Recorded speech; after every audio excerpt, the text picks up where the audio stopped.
Allons, mes bien-aimés dans le Seigneur, c'est moi votre humble serviteur, le pasteur Eli Mongo. Je me suis marié à une seule femme par la grâce du Seigneur. Aujourd'hui, je suis venu vous parler des choses importantes qui vont nous aider. Ma soeur, mon frère, si tu lis la Bible dans Matthieu 25 à 41, la Bible nous dit ceci. Ensuite, il dira à ceux qui seront à sa gauche, retirez-vous de moi, maudits. Allez dans le feu éternel qui a été préparé pour le diable et pour ses anges. Ma soeur, mon frère, le feu n'a pas été préparé pour toi et pour moi. C'est pourquoi la Bible nous dit, ne vous conformez pas au siècle présent, mais soyez plutôt transformés par le renouvellement de l'intelligence. Enfants de Dieu, nous sommes dans un monde où tout aujourd'hui est normal, surtout des mauvaises choses. C'est pourquoi je vais vous donner la différence entre deux catégories de personnes. Nous avons les hommes charnels et les hommes spirituels. Un homme spirituel, c'est la personne qui a reçu Jésus dans sa vie comme Seigneur et Sauveur. Ma soeur, mon frère, la Bible nous dit, c'est Jésus qui dit. Il a dit, c'est si c'est lui qui m'aime, il doit premièrement observer ma parole, mettre en pratique la parole du Seigneur. C'est pourquoi Jésus, il nous a promis en nous disant, je ne vous laisserai pas seul, je vous enverrai le Saint-Esprit. Je vous enverrai le Saint-Esprit. Ma soeur, mon frère, je vous le dis en vérité, le Saint-Esprit habite toujours dans un corps saint et il ne sera pas attristé. C'est pourquoi si nous lisons la Bible dans Galates 5, 22, vous allez voir, le Saint-Esprit apporte toujours le fruit de l'Esprit. La Bible nous dit dans Galates 5, le 22e verset, nous allons lire ensemble Galates 5, 22. La Bible nous dit ceci, mais le fruit de l'Esprit,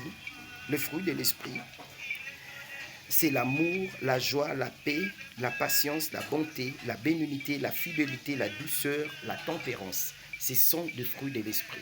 Enfant de Dieu, un bon chrétien qui vit avec le fruit de l'Esprit, c'est un homme spirituel. Et lorsque nous parlons de l'homme charnel, ce sont des hommes et des femmes qui vivent plus selon la chair et non selon l'esprit.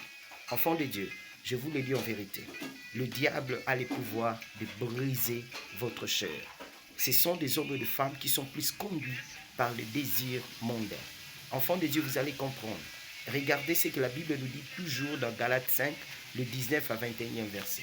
La Bible nous dit ceci. Or, les œuvres de la chair sont manifestes. Ce sont l'impudicité, l'impureté, la dissolution, l'idolâtrie, la magie, les inimitiés, les querelles, les jalousies, les animosités, les disputes, les divisions, le secte, l'envie, l'ivrognerie, les excès de table et les choses semblables. Je vous dis d'avance, comme je l'ai déjà dit, que ceux qui commettent de telles choses n'hériteront point le royaume des cieux. Enfants de Dieu, je vous le dis en vérité, vous n'allez pas hériter le royaume des cieux lorsque le fruit de la chair prend place dans votre vie. Et ce n'est pas le souhait de Dieu. Dieu ne nous a pas créés pour qu'un jour nous soyons détruits, mais il nous a créés pour qu'un jour nous soyons bien bâtis que par sa parole. Enfants de Dieu, la Bible nous dit, c'est Dieu qui a dit dans Genèse, vous allez comprendre. La Bible nous dit ceci, Dieu a dit au serpent, tu mangeras la poussière. Et à la fin, il a dit à l'homme, tu es venu dans la poussière, tu retourneras dans la poussière. Un homme animal, le diable a la facilité de manger sa chair, de détruire sa vie. C'est pourquoi ne soyez pas étonnés. Tu pries, tellement tu vis avec le désir charnel, la maladie, beaucoup de choses à la facilité d'atteindre ton corps. Parce que le diable est là en train de manipuler et détruire ta vie. S'il vous plaît, dans l'amour du Seigneur, ne donnez pas l'accès au diable. Je vous invite de venir vers Christ. Christ vous appelle. Il a besoin de vous. Enfants de Dieu, c'est vraiment un appel qui vous permettra un jour de vivre le bonheur avec Jésus. Mon numéro, c'est plus 243 89 79 000 99. Que le Seigneur vous bénisse.